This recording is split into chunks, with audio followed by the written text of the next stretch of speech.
Hey, I decided to put something together for all you hunters out there that dishes out some real pain while giving you some great survivability. And it's also not that other broken build that's kind of circulating right now. This is also giving you a ton of flexibility in how to use it. If that sounds interesting to you, let's go ahead and take a look.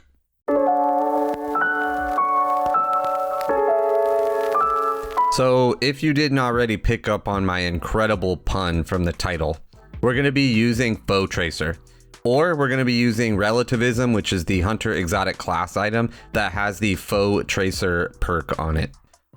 Foe Tracer grants increased damage when damaging a powerful enemy with an ability that matches your weapon type. For example, if I were to damage an orange or a yellow bar with a Withering Blade Shuriken, this would boost any stasis weapon that I'm equipping. The damage increase is about 25%, so that would be the equivalent of wearing 4 weapon surges, which you can't, in case you didn't know that. This also stacks with Radiant, weapon damage buffs like Bait and Switch, and Weaken of any type. If you don't have the exotic class item, that's okay. You can absolutely run the regular Foe Tracer exotic and it works exactly the same just for the damage buff. If you do have access to the exotic class item, you can pair this with some really incredible options. My favorite is probably Gerfalcon's and Foe Tracer with a Void Repulsor Brace weapon. This allows me to stack the Void Overshield with some other damage resistance buffs that we'll get from the build. So again, this is my personal choice, but you could also run a punchy build that utilizes Liars and Foe Tracers, or even Wormhusk to heal on dodge. Another choice would also be Citarachne, I'm sure I completely mangled that name, when utilizing your grenade to also stack in Woven Mail for some damage resistance as well. It's not a requirement, but I would definitely say try to match 2 of your weapon damage types to your ability that you're using if possible. So for example, if I'm running a stasis secondary and a heavy, I would want to use the shurikens to boost the damage of both of those weapons, and I get the most benefit from Foe Tracer that way. Alright, so let's move on to the actual loadout and build. So the subclass that we're going to be using is Prismatic. Your super is kind of your choice. It does count as an ability, so if you hit any bosses or powerful enemies with your super and it matches your weapon type, that would absolutely work here. For me personally, I don't really like to think about my super a lot, so I use Silence and Squall. And when paired with Facet of Purpose, this gives me another damage resistance buff in the form of Frost Armor. But this isn't set in stone, so feel free to toy around with what super you would like to use personally. Moving on to abilities, aspects, and fragments. For our abilities, it's kind of dealer's choice on dodge. If you'd prefer to reload, great, use Marksman. If not, use Gambler's Dodge. I personally use Gambler's Dodge so that I can get a Shuriken back as fast as possible. I use Triple Jump, you use whatever jump you want. And then you have free choice in your abilities that you'll be using. So for me, I personally am using Withering Blade, as this allows me to throw at a distance and keeps targets away from me, especially in higher end content. This will also boost any stasis weapons I'm using, which I've been using quite a bit this particular season. However, you pick the abilities that work for you. So if you would prefer to have a punchy build and then use Magnetic Grenade to boost a Void weapon, go for it. A lot of this is going to be your choice here and whatever works for the best weapons you have.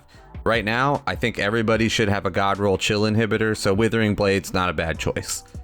The grenade that I chose is Grapple, and that's mainly just for movement. I love being able to whip around the map on Prismatic with Grapple, but again, you can pick whatever you'd like here and whatever works for your particular weapon loadout. As far as aspects go, none of these are dire must-haves. You can choose whatever you'd like. For me personally, I chose some really basic ones, and those were Stylish Executioner. Going invisible after defeating a target affected by a subclass verb. This really pairs well with the Gerfalcon's and Foe Tracer exotic class item I discussed, and pairing that with a Repulsor Brace weapon, because with that particular role, we almost always have access to volatile rounds at that point. And then the Repulsor Brace weapon kills give me a Void Overshield, which also stacks with the Frost Armor we discussed earlier. And then the other aspect was Winter's Shroud. This helps apply cold stacks to targets and makes us go invisible as well when we get those kills, and repeats the loop of Gerfalcon's. Could you use anything else here? Absolutely. And next we're gonna move on to fragments. So for our first fragment, we're gonna choose Facet of Dawn.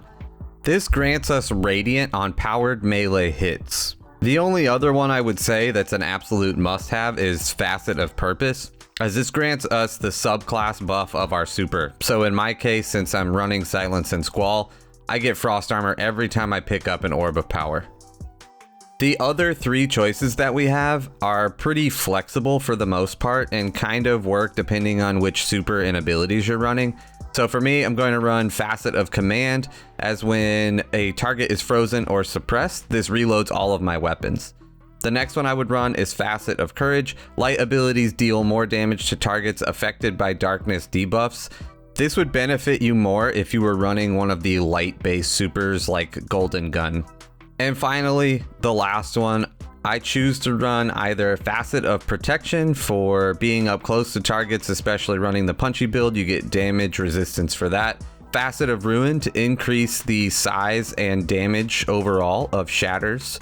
And then finally, you could use something like Facet of Solitude here if you're using a precision weapon, like Cloud Strike, let's say. This will debuff the target and sever them and have them do less damage to you and your fire team. I didn't create this build with the seasonal mods in mind, so it should stand the test of time for the most part, unless some crazy nerf happens down the road.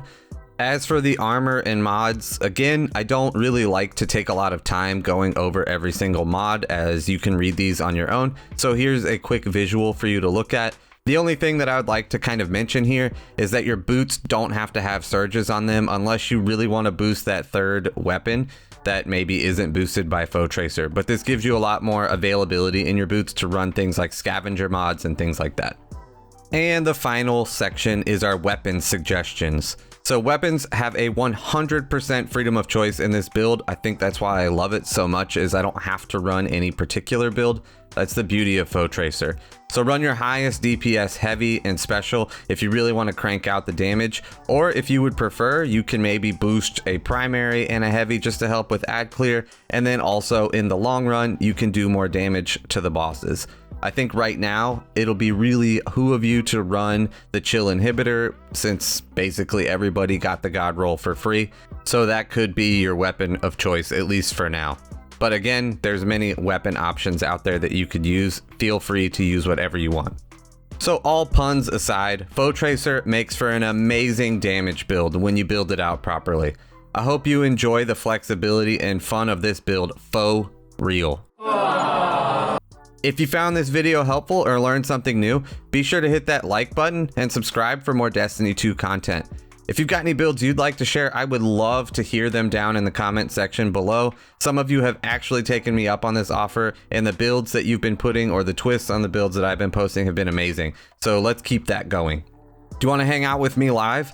Come hang out on Twitch most Wednesdays starting at around 9:30 PM Eastern. We usually are raiding or farming dungeons or something else. Come hang out and see us live. See the link in the description below. Thank you so much for watching, and I'll see you in the next one.